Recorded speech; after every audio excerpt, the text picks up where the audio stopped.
রহমান রহিম আল্লাহ তাআলার নামে। এই যে নবী রসুলরা রয়েছে, এদের কাউকে কারো উপর আমি বেশি মর্যাদা দান করেছি। এদের মধ্যে এমনও কেউ ছিল যাদের সাথে আল্লাহ তাআলা কথা বলেছেন এবং এর মাধ্যমে কারো মর্যাদা তিনি বাড়িয়ে দিয়েছেন। আমি মরিয়মের ছেলে ঈসাকে কতিপয় উজ্জ্বল নিদর্শন দিয়েছিলাম, অতঃপর পবিত্র রূহের মাধ্যমে তাকে আমি সাহায্য করেছি। আল্লাহ তাআলা চাইলে তাদের আগমনের পর যাদের কাছে এসব উজ্জ্বল নিদর্শন এসেছে তারা কখনো মারামারিতে লিপ্ত হতো না, কিন্তু রসুলদের পর তারা দলে উপদলে বিভক্ত হয়ে গেল। অতঃপর তাদের মধ্যে কিছু লোক ঈমান আনল, আবার তাদের কিছু লোক আল্লাহ তাআলা ও তার নবীকে অস্বীকার করল। অথচ আল্লাহ পাক চাইলে এরা কেউই যুদ্ধ বিগ্রহে লিপ্ত হতো না, কিন্তু আল্লাহ তাআলা যা চান তাই করেন। হে ঈমানদাররা, তোমরা যারা ঈমান এনেছ, আমার দেয়া ধন সম্পদ থেকে আমার পথে ব্যয় করো সেদিনটি আসার আগে, যেদিন কোনো বেচাকেনা চলবে না, কোন রকম বন্ধুত্ব ভালোবাসাও কাজে আসবে না, না সেদিন কারো কাছ থেকে কোনো সুপারিশ গ্রহণ করা হবে। মূলত এদিনের অস্বীকারীরাই হচ্ছে জালেম। মহান আল্লাহ তাআলা, তিনি ছাড়া দ্বিতীয় কোনো ইলাহ নেই। তিনি চিরঞ্জীব, তিনি অনাদি সত্তা। ঘুম তো দূরের কথা, সামান্য তন্দ্রাও তাকে আচ্ছন্ন করে না। আসমান সমূহ ও জমিনে যা কিছু আছে তার সবকিছুরই একচ্ছত্র মালিকানা তাঁর। কে এমন আছে যে তার দরবারে বিনা অনুমতিতে সুপারিশ করবে? তাদের বর্তমান ভবিষ্যতের সবকিছুই তিনি জানেন। তার জানা বিষয়সমূহের কোনো কিছুই কারো জ্ঞানের সীমা পরিসীমার আয়ত্তাধীন হতে পারে না। তবে কিছু জ্ঞান যদি তিনি কাউকে দান করে থাকেন তবে তা ভিন্ন কথা। তার বিশাল সাম্রাজ্য আসমান জমিনের সবকিছুই পরিবেষ্টন করে আছে। এ উভয়টির হেফাজত করার কাজ কখনো তাকে পরিশ্রান্ত করে না। তিনি পরাক্রমশালী ও অসীম মর্যাদাবান। আল্লাহর দ্বীনের ব্যাপারে কোনো জোর জবরদস্তি নেই, কারণ সত্য এখানে মিথ্যা থেকে পরিষ্কার হয়ে গেছে। তোমাদের মধ্যে যদি কোনো ব্যক্তি বাতিল মতাদর্শকে অস্বীকার করে আল্লাহর দেয়া জীবনাদর্শের উপর ঈমান আনে, সে যেন এর মাধ্যমে এমন এক শক্তিশালী রশি ধরল যা কোনোদিনই ছিঁড়ে যাবার নয়। আল্লাহ তাআলা সবকিছুই শোনেন এবং সবকিছুই জানেন। যারা আল্লাহর উপর ঈমান আনে, আল্লাহ তাআলাই হচ্ছেন তাদের সাহায্যকারী বন্ধু। তিনি জাহেলিয়াতের অন্ধকার থেকে তাদের ঈমানের আলোতে বের করে নিয়ে আসেন। অপরদিকে যারা আল্লাহকে অস্বীকার করে, বাতিল শক্তিসমূহই হয়ে থাকে তাদের সাহায্যকারী। তা তাদের দ্বীনের আলোক থেকে কুফরির অন্ধকারের দিকে নিয়ে যায়। এরাই হচ্ছে প্রকৃতপক্ষে জাহান্নামের অধিবাসী। সেখানে তারা চিরদিন থাকবে। তুমি কি সে ব্যক্তির অবস্থা দেখোনি যে ব্যক্তিকে আল্লাহ তাআলা দুনিয়ার রাষ্ট্র ক্ষমতা দেওয়ার পর সেই ইব্রাহিমের সাথে স্বয়ং মালিকের ব্যাপারে বিতর্কে লিপ্ত হল? বিতর্কের এক পর্যায়ে ইব্রাহিম বলল, আমার মালিক তিনি যিনি সৃষ্টিকুলকে জীবন দান করেন, মৃত্যু দান করেন। সে বলল, জীবন মৃত্যু তো আমিও দিয়ে থাকি। ইব্রাহিম বলল, আমার আল্লাহ তাআলা পূর্ব দিক থেকে প্রতিদিন সূর্যের উদয় ঘটান। একবার তুমি তা পশ্চিম দিক থেকে বের করে দেখাও তো। এতে সত্য অস্বীকারী ব্যক্তিটি হতভম্ব হয়ে গেল। আসলে আল্লাহ তাআলা জালেম জাতিকে কখনো পথের দিশা দেন না। অথবা ঘটনাটি কি সেই ব্যক্তির মতো যে একটি বস্তির পাশ দিয়ে যাবার সময় যখন দেখল তা বিধ্বস্ত হয়ে আপন অস্তিত্বের উপর মুখ থুবড়ে পড়ে আছে, তখন সে ব্যক্তি বলল, এ মৃত জনপদকে কিভাবে আল্লাহ তাআলা আবার পুনরুজ্জীবন দান করবেন?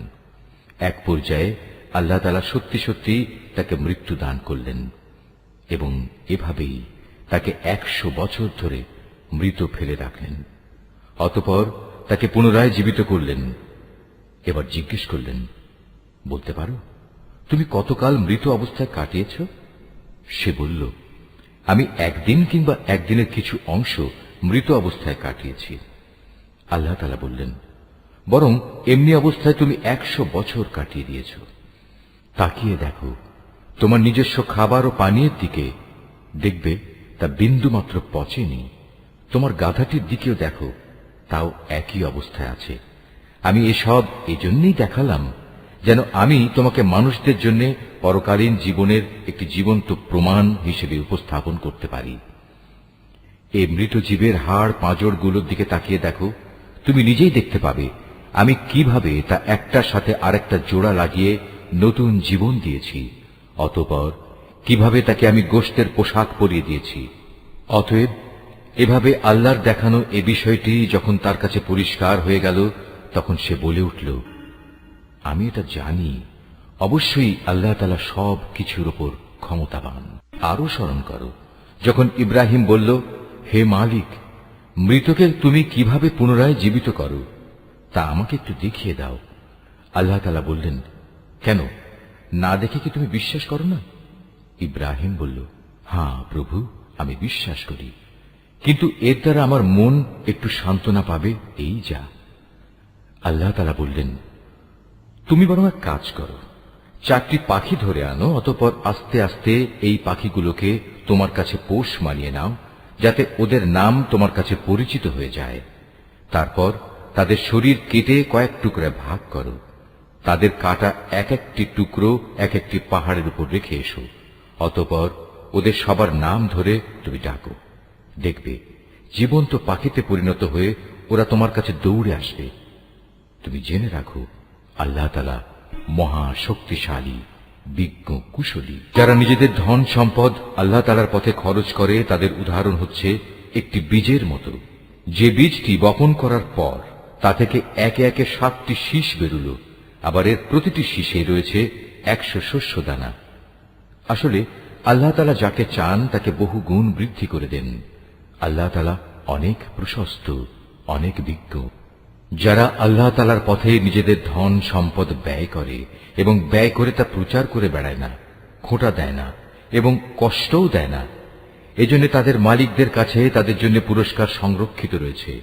শেষ বিচারের দিন এদের কোনো ভয় নেই, তাদের সেদিন দুশ্চিন্তাগ্রস্ত হতে হবে না। একটুখানি সুন্দর কথা বলা এবং উদারতা দেখিয়ে ক্ষমা করে দেয়া সেই দানের চাইতে অনেক ভালো, যে দানের পরিণামে কষ্টই আসে। আল্লাহ তাআলা কারোরই মুখাপেক্ষী নন, তিনি পরম ধৈর্যশীল বটে। হে ঈমানদার বান্দারা, তোমরা উপকারের খোঁটা দিয়ে এবং অনুগৃহীত ব্যক্তিকে কষ্ট দিয়ে তোমাদের দান সদকা বরবাদ করে দিও না, ঠিক সেই হতভাগ্য ব্যক্তির মতো যে শুধু লোক দেখানোর উদ্দেশ্যে দান করে, সে আল্লাহ তাআলা ও পরকালের উপর বিশ্বাস করে না। তার দানের উদাহরণ হচ্ছে যেন একটি মসৃণ শিলাখণ্ডের উপর কিছু মাটির আবরণ পড়ল, সেখানে মুষলধারে বৃষ্টিপাত হল, অতঃপর তা পাথরটিকে শক্ত করিয়ে রেখে গেল। দান খয়রাত করে তারা যা কিছু অর্জন করল, তা দিয়ে তারা কিছুই করতে পারল না। আর যারা আল্লাহকে বিশ্বাস করে না, আল্লাহ তাআলা তাদের কখনো সঠিক পথ দেখান না। অপরদিকে যারা আল্লাহ তাআলার সন্তুষ্টির জন্য এবং নিজেদের মানসিক অবস্থা আল্লাহর পথে সুদৃঢ় রাখার জন্য নিজেদের ধন সম্পদ ব্যয় করে, তাদের উদাহরণ হচ্ছে যেন তা কোনো উঁচু পাহাড়ের উপত্যকায় একটি সুসজ্জিত ফসলের বাগান। যদি সেখানে প্রবল বৃষ্টিপাত হয়, তাহলে ফসলের পরিমাণ দ্বিগুণ হয়, আর প্রবল বৃষ্টিপাত না হলেও বৃষ্টির শিশির বিন্দুগুলোই ফসলের জন্য যথেষ্ট হয়। আল্লাহ তাআলা ভালো করে পর্যবেক্ষণ করেন তোমরা কে কি কাজ করো। তোমাদের কেউ কি চাইবে যে তার কাছে ফলে ফুলে সুশোভিত একটি বাগান থাকুক, যাতে খেজুর ও আঙুর সহ বিভিন্ন ধরনের ফলমূল থাকবে, তার তলদেশ দিয়ে আবার প্রবহমান থাকবে কতিপয় ঝর্ণাধারা, আর এর ফল ভোগ করার আগেই বাগানের মালিক বয়সের ভারে নুয়ে পড়বে এবং তার কিছু দুর্বল সন্তান থাকবে। এই অবস্থায় হঠাৎ করে এক আগুনে বাতাস এসে তার সব স্বপ্ন জ্বালিয়ে দিয়ে যাবে। এভাবেই আল্লাহ তাআলা তার নিদর্শনগুলো তোমাদের কাছে সুস্পষ্টভাবে বর্ণনা করেন, যাতে তোমরা আল্লাহ তাআলার এসব কথার উপর চিন্তা গবেষণা করতে পারো। হে ঈমানদার লোকেরা, তোমরা নিজেরা যা অর্জন করেছ সে পবিত্র সম্পদ এবং যা আমি জমিনের ভেতর থেকে তোমাদের জন্য বের করে এনেছি, তার থেকে একটি উৎকৃষ্ট অংশ আল্লাহর পথে ব্যয় করো। আল্লাহর জন্য এমন নিকৃষ্টতম জিনিসগুলো বেছে রেখে তার থেকে ব্যয় করো না, যা অন্যরা তোমাদের দিলে তোমরা তা গ্রহণ করবে না। অবশ্য যা কিছু তোমরা অনিচ্ছাকৃতভাবে গ্রহণ করো তা আলাদা। তোমরা জেনে রেখো, আল্লাহ তাআলা তোমাদের দানের মুখাপেক্ষী নন। সব প্রশংসার মালিক তো তিনিই। শয়তান সব সময় তোমাদের অভাব অনটনের ভয় দেখাবে এবং সে নানাবিধ অশ্লীল কর্মকাণ্ডের আদেশ দেবে। আর আল্লাহ তাআলা তোমাদের তার কাছ থেকে অসীম বরকত ও ক্ষমার প্রতিশ্রুতি দিচ্ছেন এবং সেদিকেই তিনি তোমাদের ডাকছেন। আল্লাহ তাআলা প্রাচুর্যময় ও সম্যক অবগত। আল্লাহ তাআলা যাকে চান তাকে একান্তভাবে তার পক্ষ থেকে বিশেষ জ্ঞান দান করেন।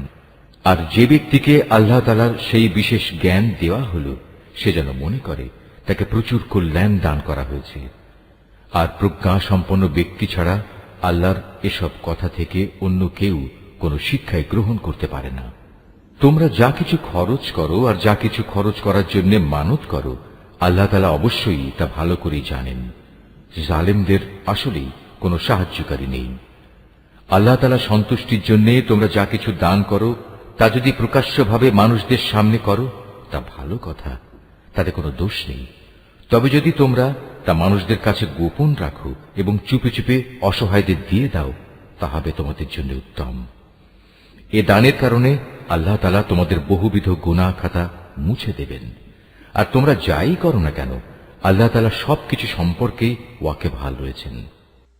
যারা তোমার কথা শোনে না, তাদের হেদায়েতের দায়িত্ব তোমার উপর নয়, তবে আল্লাহ তাআলা যাকে চান তাকেই সঠিক পথ দেখান।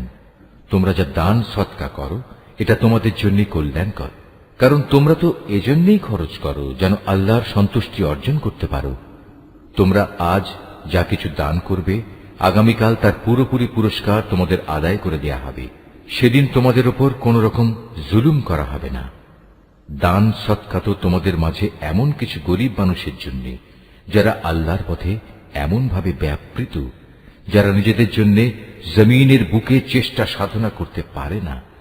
আত্মসম্মান বোধের কারণে কিছু চায় না বলে অজ্ঞ মূর্খ লোকেরা এদের মনে করে এরা বুঝি সচ্ছল, কিন্তু তুমি এদের বাহ্যিক চেহারা দেখেই এদের সঠিক অবস্থা বুঝে নিতে পারো।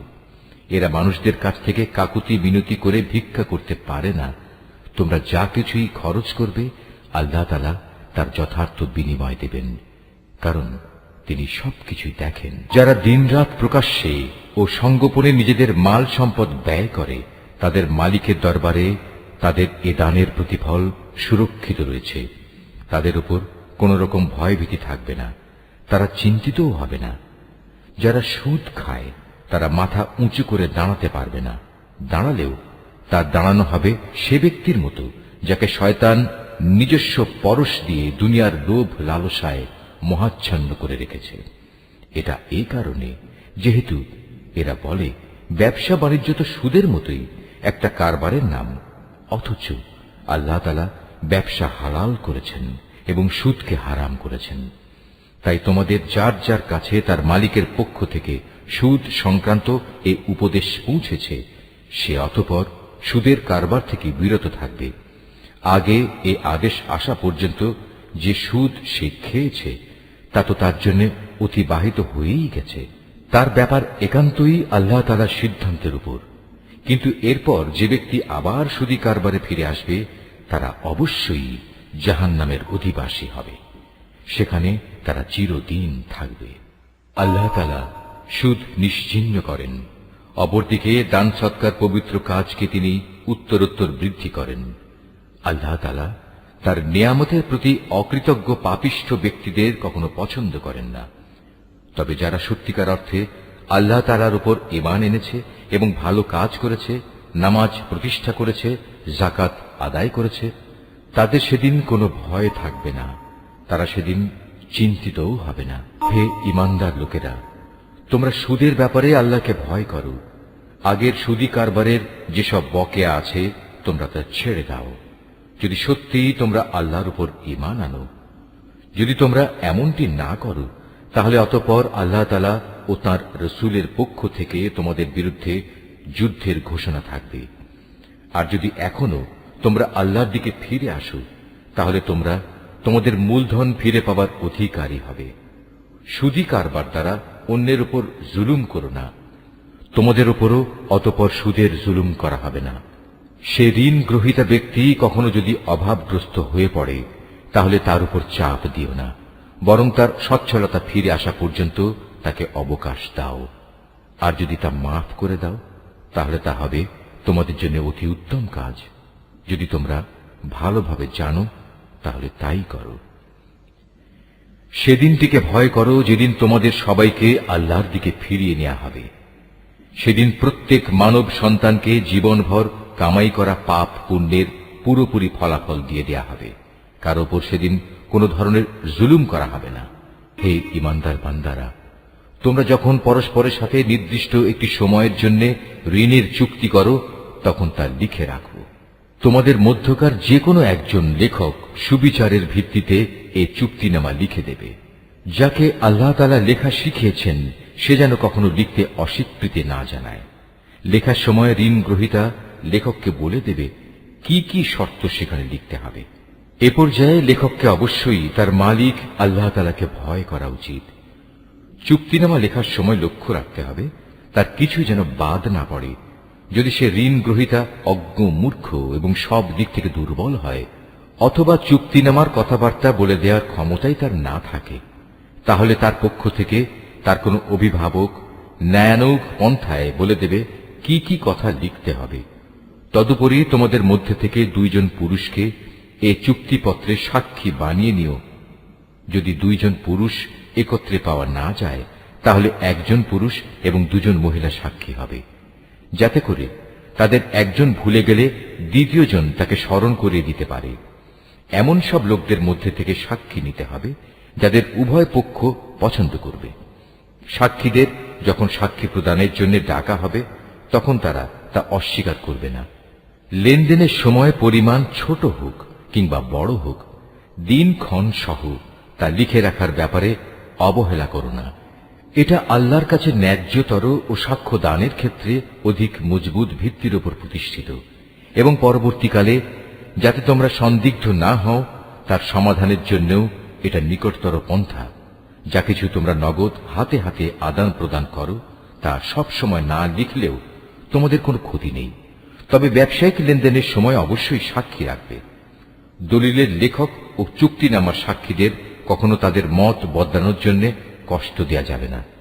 তারপরেও তোমরা যদি তাদের এ ধরনের যাতনা প্রদান করো তাহলে জেনে রেখো তা হবে তোমাদের জন্য একটি মারাত্মক গুনাহ। এ ব্যাপারে আল্লাহ তাআলা তোমাদের সব কিছুই শিখিয়ে দিচ্ছেন, কেননা আল্লাহ তাআলা সব কিছুই জানেন।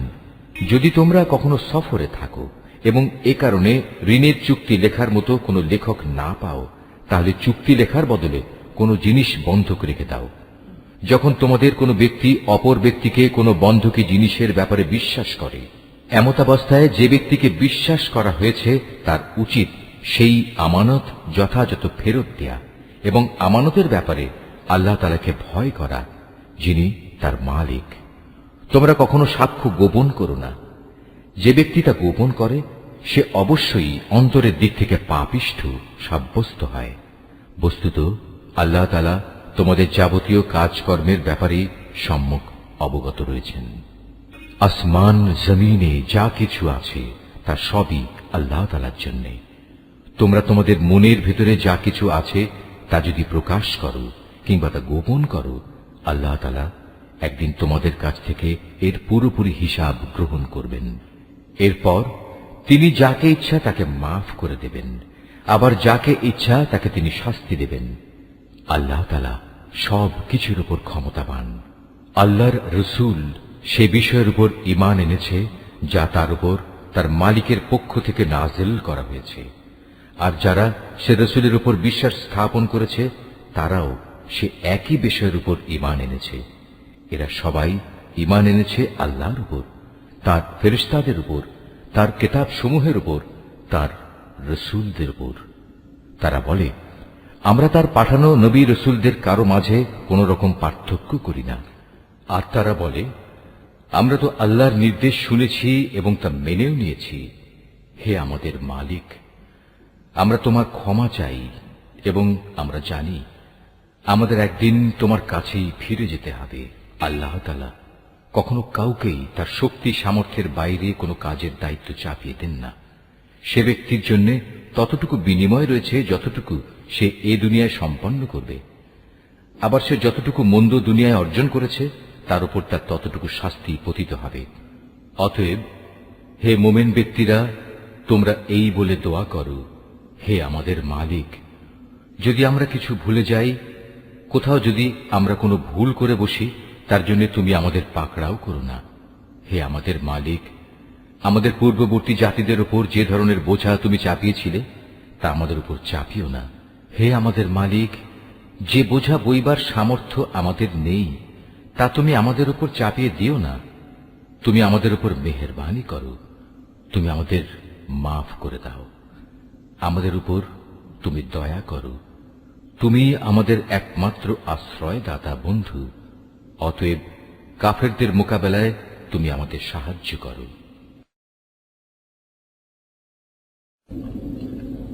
সূরা আলে ইমরান। রহমান রহিম আল্লাহ তাআলার নামে। আলিফ লাম মিম। মহান আল্লাহ তাআলা, তিনি ছাড়া অন্য কোনো মাবুদ নেই। তিনি চিরঞ্জীব, তিনি চিরস্থায়ী। তিনি সত্য দিন সহকারে তোমার উপর এই কিতাব নাজিল করেছেন, যা তোমার আগে নাজিল করা যাবতীয় কিতাবের সত্যতা স্বীকার করে, এবং তিনি তাওরাত ও ইনজিল নাজিল করেছেন মানব জাতিকে সঠিক পথ প্রদর্শনের জন্য। ইতিপূর্বে আল্লাহ তাআলা আরো কিতাব নাজিল করেছেন। তিনি হক ও বাতিলের মধ্যে ফয়সালা করার মানদণ্ড হিসেবে কোরআন অবতীর্ণ করেছেন। তা সত্ত্বেও যারা আল্লাহ তাআলার নিদর্শন সমূহকে অস্বীকার করবে তাদের জন্য রয়েছে কঠোর শাস্তি। আল্লাহ তাআলা অসীম ক্ষমতার মালিক, তিনি চরম প্রতিশোধ গ্রহণকারীও বটে। আল্লাহ তাআলার কাছে আকাশমালা ও ভূখণ্ডের কোনো তথ্যই গোপন নেই। তিনি তো সেই মহান সত্তা যিনি মায়ের পেটে থাকতেই তার ইচ্ছা মতো তোমাদের আকৃতি গঠন করেছেন। আসলেই আল্লাহ তাআলা ছাড়া দ্বিতীয় কোনো মাবুদ নেই। তিনি প্রচন্ড ক্ষমতাশালী এবং প্রবল প্রজ্ঞাময়। তিনি সেই মহান সত্তা। তিনি তোমার উপর এই কিতাব নাজিল করেছেন। এই কিতাবে দু ধরনের আয়াত রয়েছে। এর কিছু হচ্ছে সুস্পষ্ট দ্ব্যর্থহীন আয়াত, সেগুলি হচ্ছে কিতাবের মৌলিক অংশ। এছাড়া বাকি আয়াতগুলো হচ্ছে রূপক বর্ণনায় বর্ণিত মানুষের মাঝে যাদের অন্তরে বক্রতা রয়েছে। তারা এগুলোকে কেন্দ্র করেই নানা ধরনের ফিতনা ফাসাদ সৃষ্টি করা এবং আল্লাহর কিতাবের অপব্যাখ্যা করার উদ্দেশ্যে এসব রূপক আয়াত থেকে কিছু অংশের অনুসরণ করে। মূলত এসব রূপক বিষয়ের ব্যাখ্যা আল্লাহ তাআলা ছাড়া আর কেউ জানে না। এ কারণেই যাদের মধ্যে জ্ঞানের গভীরতা আছে সেসব ব্যক্তি বলে, আমরা এর সবটুকুর উপর ঈমান এনেছি। এগুলো সবই তো আমাদের মালিকের পক্ষ থেকে আমাদের দেয়া হয়েছে।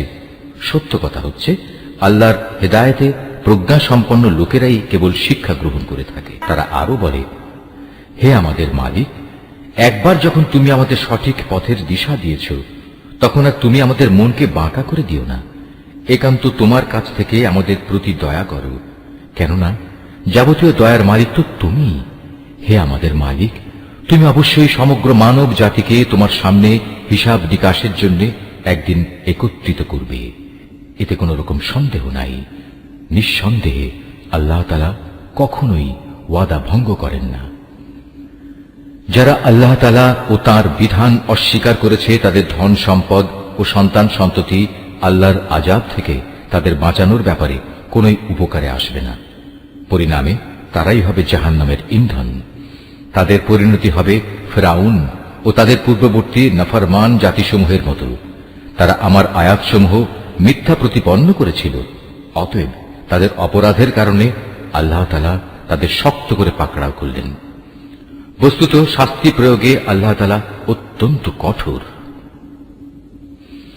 হে নবী, যারা আল্লাহকে অস্বীকার করে সেসব বিদ্রোহী কাফেরদের তুমি বলে দাও, অচিরেই তোমরা এই দুনিয়ায় লাঞ্ছিত পরাজিত হবে এবং পরকালে তোমাদের জাহান্নামের আগুনের কাছে জড়ো করা হবে। আর জাহান্নাম তা তো হচ্ছে অত্যন্ত নিকৃষ্ট অবস্থান। সে দল দুটোর মধ্যে তোমাদের জন্য শিক্ষণীয় কিছু নিদর্শন মজুদ ছিল, যারা বদরের সম্মুখ সমরে একে অপরের সামনাসামনি হয়েছিল। এদের মধ্যে এক বাহিনী লোক ছিল আল্লাহর দ্বীনের পথে, আর অপর বাহিনীটি ছিল অবিশ্বাসী কাফেরদের। এই সম্মুখ সমর তারা চর্মচক্ষু দিয়ে তাদের প্রতিপক্ষকে তাদের দ্বিগুণ দেখতে পাচ্ছিল। তারপরেও আল্লাহ তাআলা যাকে চান তাকে সাহায্য ও বিজয় দান করেন। এসব ঘটনার মাঝে সেসব লোকের জন্য অনেক কিছু শেখার আছে যারা অন্তর্দৃষ্টি সম্পন্ন। নারী জাতি, সন্তান সন্ততি, কাঁড়ি কাঁড়ি সোনা রূপা, পছন্দসই ঘোড়া, গৃহপালিত জন্তু ও জমিনের ফসল সব সময়ই মানব সন্তানের জন্য লোভনীয় করে রাখা হয়েছে। এসব হচ্ছে পার্থিব জীবনের ভোগের সামগ্রী মাত্র। স্থায়ী জীবনের উৎকৃষ্ট আশ্রয় তো একমাত্র আল্লাহ তাআলার কাছেই রয়েছে। হে নবী, তুমি তাদের বলো, আমি কি তোমাদের এর চাইতে উৎকৃষ্ট কোনো বস্তুর কথা বলবো? হ্যাঁ, সে উৎকৃষ্ট বস্তু হচ্ছে তাদের জন্য যারা আল্লাহকে ভয় করে। এমন সব লোকদের জন্য তাদের মালিকের কাছে রয়েছে মনোরম জান্নাত, যার পাদদেশ দিয়ে প্রবাহমান থাকবে অগণিত ঝর্ণাধারা, এবং তারা সেখানে অনাদিকাল থাকবে। আরো থাকবে তাদের পূত পবিত্র সঙ্গী ও সঙ্গিনীরা। সর্বোপরি থাকবে আল্লাহ তাআলার অনাবিল সন্তুষ্টি। আল্লাহ তাআলা নিজ বান্দাদের কার্যকলাপের উপর সর্বদা সতর্ক দৃষ্টি রাখেন। যারা বলে, হে আমাদের মালিক, আমরা অবশ্যই তোমার উপর ঈমান এনেছি, অতঃপর আমাদের যা গুনাহখাতা হয়ে যায় তা তুমি মাফ করে দাও, এবং শেষ বিচারের দিন তুমি আমাদের জাহান্নামের আগুন থেকে বাঁচিয়ে দিও। এরা হচ্ছে ধৈর্যশীল এবং সত্যাশ্রয়ী। এরাই অনুগত এবং দানশীল। সর্বোপরি এরা হচ্ছে শেষ রাতে কিংবা উষা লগ্নে ক্ষমা প্রার্থনাকারী। আল্লাহ তাআলা স্বয়ং সাক্ষ্য দিচ্ছেন, তিনি ছাড়া অন্য কোনো মাবুদ নেই। ফেরেশতারা এবং জ্ঞানবান মানুষেরাও এই একই সাক্ষ্য দিচ্ছে।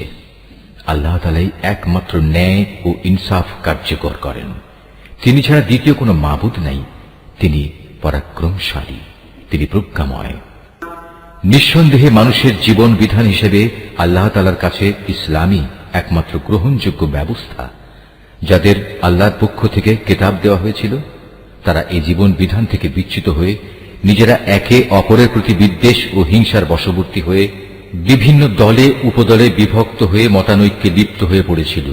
তা আবার তাদের কাছে আল্লাহর পক্ষ থেকে সঠিক জ্ঞান আসার পর যে ব্যক্তি আল্লাহর বিধান অস্বীকার করবে, তার জানা উচিত অবশ্যই আল্লাহ তাআলা দ্রুত হিসাব গ্রহণকারী। যদি এসব মানুষ তোমার সাথে এ ব্যাপারে কোনরূপ বিতর্কে লিপ্ত হয়, তাহলে তুমি তাদের বলে দাও, আমি এবং আমার অনুসারীরা সবাই আল্লাহর কাছে আত্মসমর্পণ করে নিয়েছি। অতঃপর যাদের আল্লাহর পক্ষ থেকে কিতাব দেওয়া হয়েছে এবং যারা কোনো কিতাব না পেয়ে মূর্খ থেকে গেছে, তাদের সবাইকে জিজ্ঞাসা করো, তোমরা কি সবাই আল্লাহর কাছে আত্মসমর্পণ করেছ? হ্যাঁ, তারা যদি জীবনের সর্বক্ষেত্রে আল্লাহর আনুগত্য মেনে নেয়, তাহলে তারা তো সঠিক পথ পেয়েই গেল। কিন্তু তারা যদি ঈমান থেকে মুখ ফিরিয়ে নেয়, তাহলে মনে রেখো, তোমার দায়িত্ব হচ্ছে কেবল আমার কথা পৌঁছে দেয়া। আল্লাহ তাআলা বান্দাদের কর্মকাণ্ড পর্যবেক্ষণ করছেন। নিঃসন্দেহে যারা আল্লাহর নাজিল করা নিদর্শন সমূহ অস্বীকার করে, যারা অন্যায়ভাবে নবীদের হত্যা করে এবং মানব জাতিকে যারা ন্যায় ও ইনসাফ মেনে চলার আদেশ দেয়, তাদের হত্যা করে, এদের তুমি এক কঠোর শাস্তির সুসংবাদ দাও। এদের অবস্থা হচ্ছে দুনিয়া আখিরাত উভয় স্থানেই এদের কর্ম ব্যর্থ নিষ্ফল হয়ে গেছে, আর এ কারণেই এদের কোথাও কোনো সাহায্যকারী থাকবে না। হে নবী, তুমি তাদের সম্পর্কে চিন্তা করে দেখেছ কি, যাদের আমার কিতাবের কিছু অংশ দেয়া হয়েছিল, অতঃপর তাদের যখন আল্লাহর কিতাবের সে অংশের দিকে ডাকা হলো যা তাদের মধ্যকার অমীমাংসিত বিষয়সমূহের মীমাংসা করে দেবে, তখন তাদের একদল লোক এ হেদায়েত থেকে মুখ ফিরিয়ে নিল। মূলত এরাই হচ্ছে সেসব লোক যারা আল্লাহর ফয়সালা থেকে পরান্মুখ থাকে। এটা এ কারণে যে এ নির্বোধ লোকেরা বলে, দোজখের আগুন আমাদের শরীর কখনো স্পর্শ করবে না, আর যদি একান্ত করেও তা হবে হাতে গোনা কয়েকটি দিনের ব্যাপার মাত্র।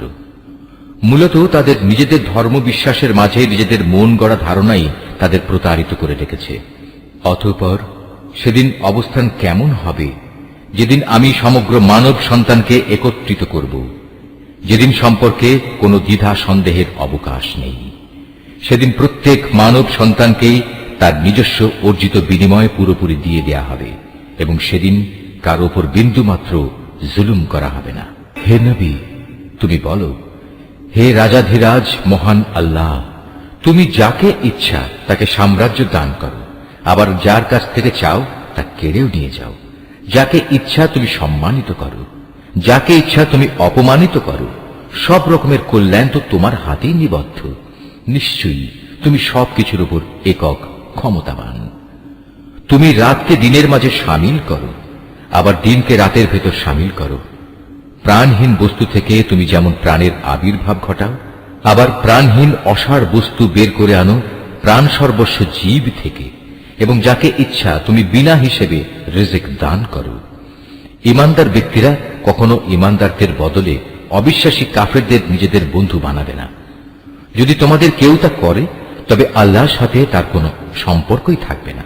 হ্যাঁ, তাদের কাছ থেকে কোনো আশঙ্কা থাকলে তোমরা নিজেদের বাঁচাতে গেলে ভিন্ন কথা। আল্লাহ তাআলা তো বরং তার নিজের ব্যাপারেই তোমাদের ভয় দেখাচ্ছেন বেশি, কারণ তোমাদের আল্লাহর কাছেই ফিরে যেতে হবে। হে নবী, তুমি বলো, তোমরা তোমাদের মনের ভেতর কিছু গোপন করে রাখো কিংবা তা সবার সামনে প্রকাশ করে দাও, তা আল্লাহ তাআলা ভালোভাবে অবগত হন। আসমান, জমিন ও এর আভ্যন্তরীণ সবকিছু তিনি জানেন। সর্বোপরি আল্লাহ তাআলা সৃষ্টি লোকের সবকিছুর উপর ক্ষমতাবান।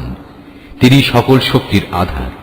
যেদিন প্রত্যেকেই তার ভালো কাজ সামনে হাজির দেখতে পাবে, যে ব্যক্তির কৃতকর্ম খারাপ থাকবে সে সেদিন কামনা করতে থাকবে যে তার মধ্যে এবং বিচারের এই দিনটির মাঝে যদি দুস্তর একটা তফাৎ থাকত। আল্লাহ তাআলা তো তোমাদের তার ক্ষমতা ও শাস্তি থেকে ভয় দেখাচ্ছেন, কারণ আল্লাহ তাআলা তার বান্দাদের সাথে অত্যন্ত অনুগ্রহশীল। হে নবী, তুমি বলো, তোমরা যদি আল্লাহ তাআলাকে ভালোবাসো তাহলে আমার কথা মেনে চলো, তাহলে আল্লাহ তাআলাও তোমাদের ভালোবাসবেন এবং তিনি তোমাদের গুনাহ খাতা মাফ করে দেবেন। আল্লাহ তাআলা অত্যন্ত ক্ষমাশীল ও দয়াবান। তুমি আরো বলো, তোমরা আল্লাহ তাআলা ও তার রাসূলের কথা মেনে চলো। এ আহ্বান সত্ত্বেও তারা যদি এ থেকে মুখ ফিরিয়ে নেয়, তুমি জেনে রেখো আল্লাহ তাআলা কখনো কাফেরদের পছন্দ করেন না। অবশ্যই আল্লাহ তাআলা আদম, নূহ এবং ইব্রাহিমের বংশধর ও ইমরানের বংশধরদের সৃষ্টিগুলির উপর নেতৃত্ব করার জন্য বাছাই করে নিয়েছেন। নেতৃত্বে সমাসীন এদের সন্তানরা বংশানুক্রমে পরস্পর পরস্পরের বংশধর। আল্লাহ তাআলা সবার কথাবার্তা শুনতে পান এবং সব কথা তিনি জানেন। স্মরণ করো, যখন ইমরানের স্ত্রী বলল, হে আমার মালিক, আমার গর্ভে যে সন্তান আছে তাকে আমি স্বাধীনভাবে তোমার দ্বীনের কাজ করার জন্য উৎসর্গ করলাম। তুমি আমার পক্ষ থেকে এই সন্তানটিকে কবুল করে নাও। অবশ্যই তুমি সব কথা শোনো এবং সব বিষয়ে জানো।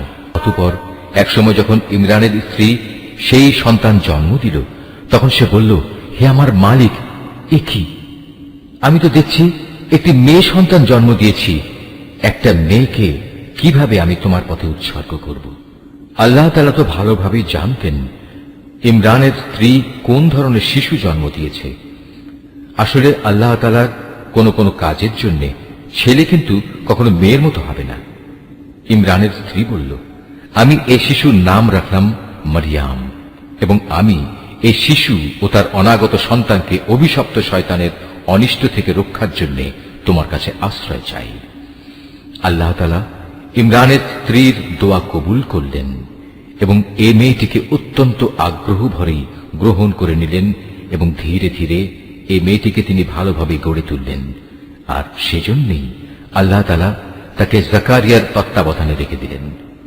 বড় হবার পর যখনই জাকারিয়া তার কাছে তার নিজস্ব ইবাদতের কক্ষে যেত, তখনই দেখতে পেত সেখানে কিছু খাবার মজুদ রয়েছে।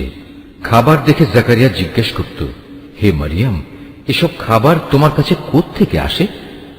মারিয়াম জবাব দিত, এসব আসে আমার মালিক আল্লাহর কাছ থেকে। আর অবশ্যই আল্লাহ তাআলা যাকে চান তাকে বিনা হিসেবে রিজিক দান করেন। সেখানে দাঁড়িয়েই জাকারিয়া তার মালিকের কাছে দোয়া করল, হে আমার মালিক, তুমি তোমার কাছ থেকে আমাকে তোমার অনুগ্রহের প্রতীক হিসেবে একটি নেক সন্তান দান করো। নিশ্চয়ই তুমি মানুষের ডাক শোনো। ফেরেশতারা তাকে ডাক দিল এমন এক সময়ে যখন সে ইবাদতের কক্ষে নামাজ আদায় করছিল, ফেরেশতারা বলল, হে জাকারিয়া, আল্লাহ তাআলা তোমার ডাক শুনেছেন। অবশ্যই আল্লাহ তাআলা তোমাকে ইয়াহিয়ার জন্ম সম্পর্কে সুসংবাদ দিচ্ছেন। তোমার সে সন্তান আল্লাহর পক্ষ থেকে তার বাণীর সত্যায়ন করবে। সে হবে সমাজের নেতা, সে হবে সচ্চরিত্রবান, সে হবে নবী, সর্বোপরি সে হবে সৎ কর্মশীল ব্যক্তিদের একজন।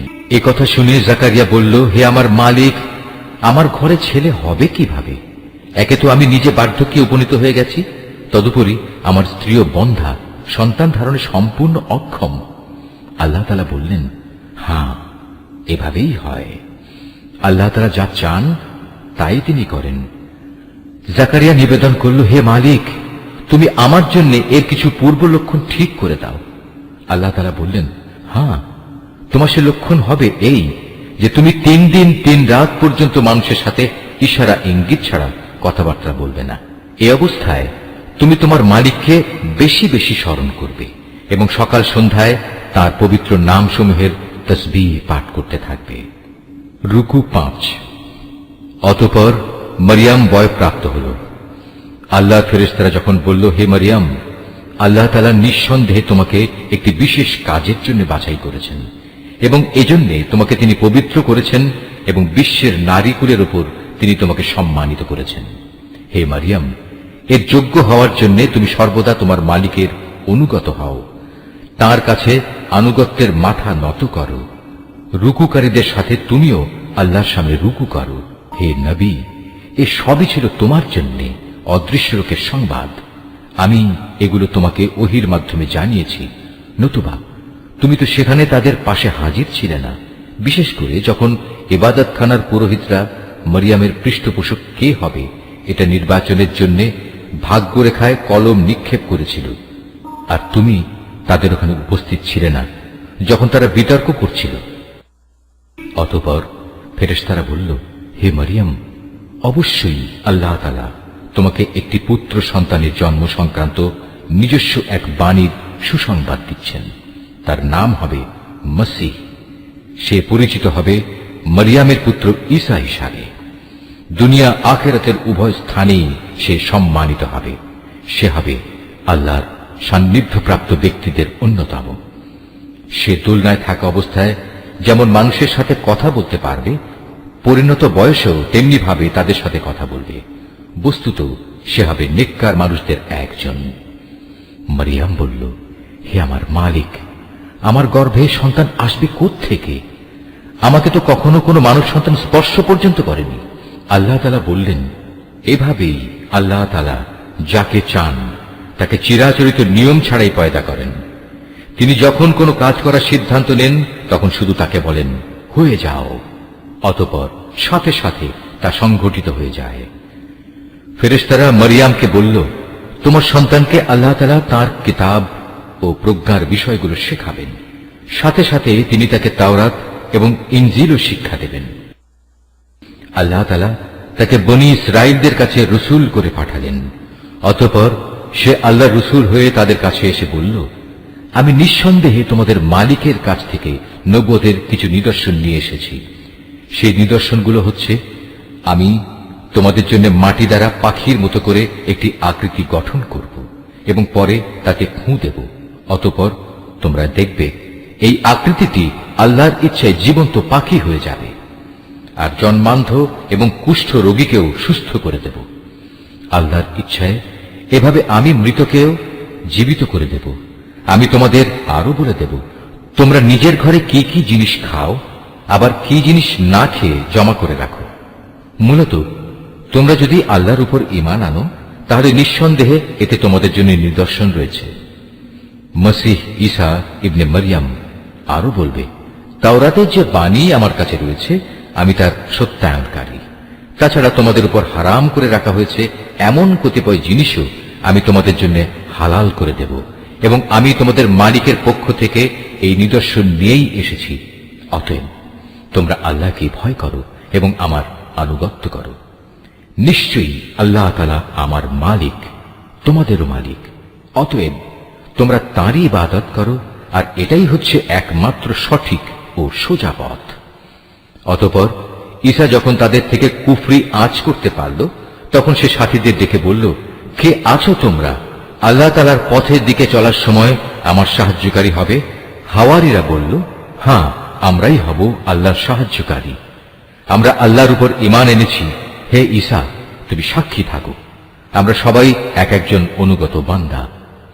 হাওয়ারীরা বলল, হে আল্লাহ, তুমি যা কিছু নাজিল করেছ আমরা তার উপর ঈমান এনেছি এবং আমরা রাসূলের কথাও মেনে নিয়েছি, সুতরাং তুমি সত্যের পক্ষে সাক্ষ্যদাতাদের সাথে আমাদের নাম লিখে দাও।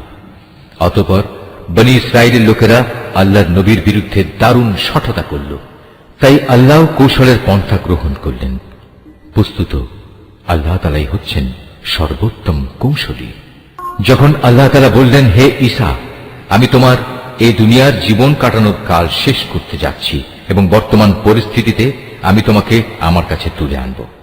যারা তোমাকে মেনে নিতে অস্বীকার করছে তাদের যাবতীয় পাপ থেকেও আমি তোমাকে পবিত্র করে নেব, আর যারা তোমাকে অনুসরণ করছে তাদের আমি কিয়ামত পর্যন্ত এই অস্বীকারীদের উপর বিজয়ী করে রাখব। অতঃপর তোমাদের সবাইকে আমার কাছেই ফিরে আসতে হবে। সেদিন ঈসা সম্পর্কিত যেসব বিষয়ে তোমরা মতবিরোধে লিপ্ত ছিলে তার সবকটি বিষয়ই আমি তোমাদের মাঝে মীমাংসা করে দেব। যারা আমার বিধান অস্বীকার করেছে আমি তাদের এই দুনিয়ায় অপমান ও আখিরাতে আগুনে দগ্ধ হওয়ার কঠোরতর শাস্তি দেব। এ থেকে বাঁচানোর মতো সেদিন তাদের কোনো সাহায্যকারী থাকবে না। অপরদিকে যারা আল্লাহর উপর ঈমান এনেছে এবং ভালো কাজ করেছে, অতঃপর আল্লাহ তাদের সবাইকে তাদের পাওনা পুরোপুরি আদায় করে দেবেন। আল্লাহ তাআলা জালেমদের কখনো ভালোবাসেন না।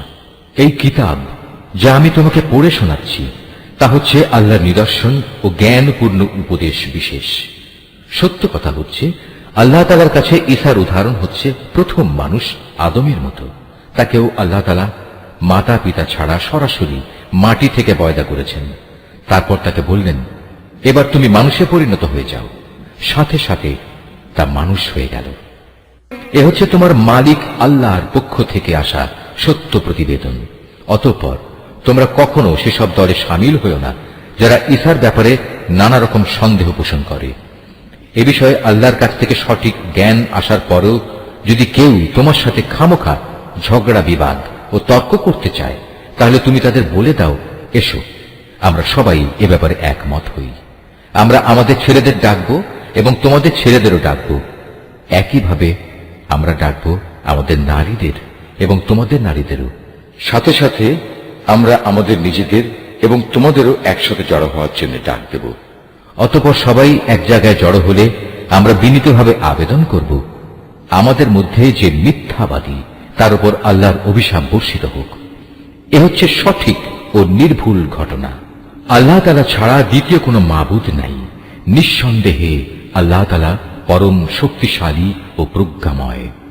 অতঃপর তারা যদি এ চ্যালেঞ্জ থেকে মুখ ফিরিয়ে নেয়, তাহলে তারা যেন জেনে রাখে আল্লাহ তাআলা কলহ সৃষ্টিকারীদের ভালো করেই জানেন।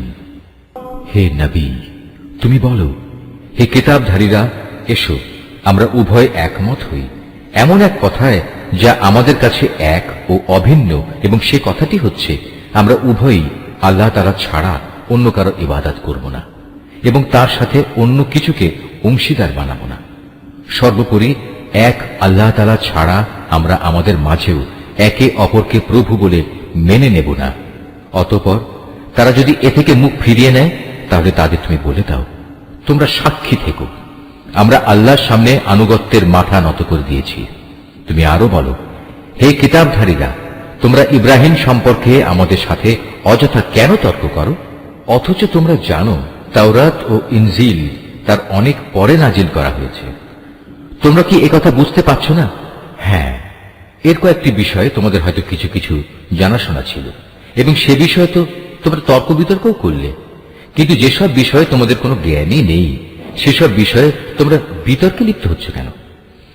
আল্লাহ তাআলা তো সবকিছু জানেন, তোমরা কিছুই জানো না। সঠিক ঘটনা হচ্ছে ইব্রাহিম না ছিল ইহুদি না ছিল খ্রিস্টান, বরং সে ছিল একজন একনিষ্ঠ মুসলিম। সে কখনো মুশরিকদের দলভুক্ত ছিল না। মানুষদের ভেতর ইব্রাহিমের সাথে ঘনিষ্ঠতম সম্পর্কের বেশি অধিকার তো আছে সেসব লোকের, যারা তার অনুসরণ করেছে। এই নবী ও তার উপর ঈমান আনয়নকারী হচ্ছে ইব্রাহিমের ঘনিষ্ঠতম ব্যক্তি। মূলত আল্লাহ তাআলা একমাত্র তাদেরই সাহায্যকারী পৃষ্ঠপোষক যারা তার উপর ঈমান আনে। এই কিতাবধারীদের একটি দল বিভ্রান্তি সৃষ্টি করে তোমাদের কোনো না কোনোভাবে পথভ্রষ্ট করে দিতে চায়, যদিও তাদের এ বোধটুকু নেই যে তাদের এসব কর্মপন্থা তাদের নিজেদের ছাড়া অন্য কোনো ব্যক্তিকেই পথভ্রষ্ট করতে পারবে না। হে কিতাবধারীরা, তোমরা জেনে বুঝে কেন আল্লাহর আয়াত ও তার বিধান অস্বীকার করছ, অথচ এই ঘটনাসমূহের সত্যতার সাক্ষ্য তো তোমরা নিজেরাই বহন করছ। হে কিতাবধারীরা, কেন তোমরা হককে বাতিলের সাথে মিশিয়ে দিচ্ছ? এতে করে তোমরা তো সত্যকেই গোপন করে দিচ্ছ, অথচ এটা যে সত্যের একান্ত পরিপন্থী তা তোমরা ভালো করেই জানো। আহলে কিতাবদের মধ্যে থেকে একদল নির্বোধ তাদের নিজেদের লোকদের বলে, মুসলমানদের উপর যা কিছু অবতীর্ণ হয়েছে তোমরা সকালবেলায় তার উপর ঈমান আনো এবং বিকেলবেলায় গিয়ে তা অস্বীকার করো। এর ফলে তারা সম্ভবত ঈমান থেকে ফিরে আসবে। যারা তোমাদের জীবন বিধানের অনুসরণ করে এমন সব লোকজন ছাড়া অন্য কারো কথাই তোমরা মেনে নিও না।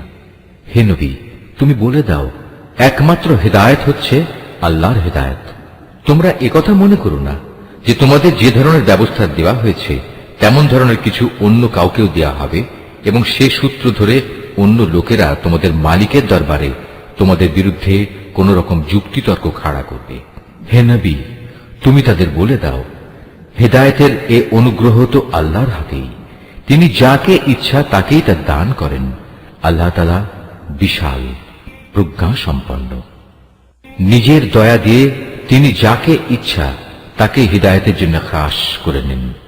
বস্তুত আল্লাহ তাআলা হচ্ছেন অসীম দয়া ও অনুগ্রহের মালিক। আহলে কিতাবদের মধ্যে এমন লোকও আছে, তুমি যদি তাদের কাছে ধন সম্পদের এক স্তূপ আমানত রাখো, তারা চাওয়া মাত্রই তা তোমাকে ফেরত দেবে। আবার এদের মধ্যে এমন কিছু লোকও আছে যাদের কাছে যদি একটি দিনারও তুমি রাখো, তারা তা তোমাকে ফিরিয়ে দেবে না। হ্যাঁ, যদি এজন্যে তোমরা তাদের উপর চেপে বসতে পারো তাহলে সেটা ভিন্ন। এটা এই কারণে যে এরা বলে, এই অইহুদি অশিক্ষিত লোকদের ব্যাপারে আমাদের উপর কোনো বাধ্যবাধকতা নেই। এভাবেই এরা বুঝে শুনে আল্লাহর উপর মিথ্যা কথা বলে। অবশ্য যে ব্যক্তি আল্লাহর সাথে সম্পাদিত প্রতিশ্রুতি রক্ষা করে চলে, অতঃপর সে ব্যাপারে সাবধানতা অবলম্বন করে, তাদের জন্য সুখবর হচ্ছে আল্লাহ তাআলা সাবধানী লোকদের খুব ভালোবাসেন। যারা নিজেদের আল্লাহর সাথে সম্পাদিত প্রতিশ্রুতি ও শপথ সমূহ সামান্য বৈষয়িক মূল্যে বিক্রি করে দেয়, পরকালে তাদের জন্য আল্লাহর পুরস্কারের কোনো অংশই থাকবে না। সেদিন এদের সাথে আল্লাহ তাআলা কোনো কথাবার্তা বলবেন না, এমনকি সেদিন আল্লাহ তাআলা তাদের দিকে তাকিয়েও দেখবেন না এবং আল্লাহ তাআলা তাদের পাক পবিত্রও করবেন না। সত্যি এদের জন্য রয়েছে কঠোর পীড়াদায়ক আযাব। এদের মধ্যে এমন কিছু লোকও আছে যারা কিতাবের কোনো অংশ যখন পড়ে তখন নিজেদের জিহ্বাকে এমনভাবে এদিক সেদিক করে নেয় যাতে তোমরা মনে করতে পারো যে সে সত্যি বুঝি তা কিতাবের কোনো অংশ, কিন্তু তা কিতাবের কোনো অংশই নয়। তারা আরো বলে, এটা আল্লাহর কাছ থেকেই এসেছে, কিন্তু আসলে তা আল্লাহর কাছ থেকে আসা কিছু নয়। এরা জেনে শুনে আল্লাহর উপর মিথ্যা কথা বলে চলেছে। কোন মানব সন্তানের পক্ষেই এটা সম্ভব নয় যে আল্লাহ তাআলা তাকে তার কিতাব, প্রজ্ঞা ও নবুয়ত দান করবেন। অতঃপর সে লোকদের ডেকে বলবে, তোমরা আল্লাহকে ছেড়ে এখন সবাই আমার বান্দা হয়ে যাও। বরং সে তো নবুয়ত প্রাপ্তির পর এ কথাই বলবে, তোমরা সবাই তোমাদের মালিকের বান্দা হয়ে যাও। এটা এই কারণে যে তোমরাই মানুষদের এই কিতাব শেখাচ্ছিলে এবং তোমরা নিজেরাও তাই অধ্যয়ন করছিলে। আল্লাহর ফেরেশতা ও তার নবীদের প্রতিপালক রূপে স্বীকার করে নিতে এ ব্যক্তি তোমাদের কখনো আদেশ দেবে না। একবার আল্লাহর অনুগত মুসলমান হবার পর সে কিভাবে তোমাদের পুনরায় কুফরির আদেশ দিতে পারে? আল্লাহ তাআলা যখন তার নবীদের কাছ থেকে প্রতিশ্রুতি নিয়েছিলেন তখন তিনি বলেছিলেন, এ হচ্ছে কিতাব ও তার ব্যবহারিক জ্ঞান কৌশল যা আমি তোমাদের দান করলাম। অতঃপর তোমাদের কাছে যখন আমার কোন রসূল আসবে যে তোমাদের কাছে রক্ষিত আগের কিতাবের সত্যায়ন করবে, তখন তোমরা অবশ্যই তার আনিত বিধানের উপর ঈমান আনবে এবং তাকে সাহায্য করবে। আল্লাহ তাআলা জিজ্ঞাসা করলেন, তোমরা কি এ কথার উপর আমার এ অঙ্গীকার গ্রহণ করেছ? তারা বলল, হ্যাঁ, আমরা মেনে চলার অঙ্গীকার করছি। আল্লাহ তাআলা বললেন, তাহলে তোমরা সাক্ষী থেকো এবং আমিও তোমাদের সাথে এ অঙ্গীকারে সাক্ষী হয়ে রইলাম। অতঃপর যারা তা ভঙ্গ করে এ থেকে মুখ ফিরিয়ে নেবে তারা অবশ্যই বিদ্রোহী বলে পরিগণিত হবে। তারা কি আল্লাহর দেয়া জীবন ব্যবস্থার বদলে অন্য কোনো বিধানের সন্ধান করছে? অথচ আসমান জমিনে যা কিছু আছে, ইচ্ছায় হোক কিংবা অনিচ্ছায় হোক, আল্লাহ তাআলার বিধানের সামনে আত্মসমর্পণ করে আছে এবং প্রত্যেককে তো তার কাছেই ফিরে যেতে হবে। হে নবী, তুমি বলো, আমরা আল্লাহর উপর ঈমান এনেছি আমাদের উপর যা নাজিল করা হয়েছে তার উপর। ইব্রাহিম, ইসমাইল, ইসহাক, ইয়াকুব ও তাদের অন্যান্য বংশধরদের প্রতি যা কিছু নাজিল করা হয়েছে তার উপরও আমরা ঈমান এনেছি। আমরা আরো ঈমান এনেছি মুসা, ঈসা এবং অন্য নবীদের তাদের মালিকের পক্ষ থেকে যা কিছু দেওয়া হয়েছে তার উপরও। আল্লাহর এ নবীদের কারো মাঝেই আমরা কোনো ধরনের তারতম্য করি না। মূলত আমরা সবাই হচ্ছি আল্লাহর কাছে আত্মসমর্পণকারী মুসলমান। যদি কেউ ইসলাম ছাড়া নিজের জন্য অন্য কোনো জীবন বিধান অনুসন্ধান করে তবে তার কাছ থেকে সে উদ্ভাবিত ব্যবস্থা কখনো গ্রহণ করা হবে না। পরকালে সে চরম ব্যর্থ হবে। বলো, যারা ঈমানের আলো পাওয়ার পর কুফরি করেছে, আল্লাহ তাআলা তাদের কিভাবে আবার আলোর পথ প্রদর্শন করবেন? অথচ এর আগে এরাই সাক্ষ্য দিয়েছিল যে আল্লাহর রসুল সত্য এবং এ রসুলের মাধ্যমেই এদের কাছে উজ্জ্বল নিদর্শন সমূহ এসেছিল। আসলে আল্লাহ তাআলা কখনো সীমা লঙ্ঘনকারী ব্যক্তিদের সঠিক পথ প্রদর্শন করেন না। এসব সীমা লঙ্ঘনজনিত কার্যকলাপের একমাত্র প্রতিদান হিসেবে তাদের উপর আল্লাহ তাআলা তাঁর ফেরেশতা ও অন্য সব মানুষের অভিশাপ বর্ষিত হবে। সে অভিশপ্ত স্থান হচ্ছে জাহান্নাম। সেখানে তারা অনাদিকাল ধরে পড়ে থাকবে। এক মুহূর্তের জন্যও তাদের উপর শাস্তির মাত্রা কমানো হবে না, না আযাব থেকে তাদের একটুখানি বিরাম দেওয়া হবে। তবে তাদের কথা আলাদা, যারা এসব কিছুর পর তওবা করেছে এবং তারপর নিজেদের সংশোধন করে নিয়েছে। আল্লাহ তাআলা অবশ্যই ক্ষমাশীল ও পরম দয়ালু। কিন্তু যারা একবার ঈমান আনার পর কুফরির পথ অবলম্বন করেছে, অতঃপর তারা এই বেঈমানি কার্যকলাপ দিন দিন বাড়াতেই থেকেছে, আল্লাহর দরবারে তাদের তওবা কখনো কবুল হবে না, কারণ এ ধরনের লোকেরাই হচ্ছে পথভ্রষ্ট। রুকু 10। এটা সুনিশ্চিত, যারা আল্লাহ তাআলাকে অস্বীকার করেছে এবং কুফরি অবস্থায় তাদের মৃত্যু হয়েছে, তারা যদি নিজেদের আল্লাহর আযাব থেকে বাঁচানোর জন্য এক পৃথিবী পূর্ণ স্বর্ণ মুক্তিপণ হিসেবে খরচ করে, তবু তাদের কারো কাছ থেকে তা গ্রহণ করা হবে না। বস্তুত এরাই হচ্ছে সেসব হতভাগ্য ব্যক্তি যাদের জন্য রয়েছে মর্মন্তুদ আযাব, আর সেদিন তাদের কোনো সাহায্যকারীও থাকবে না।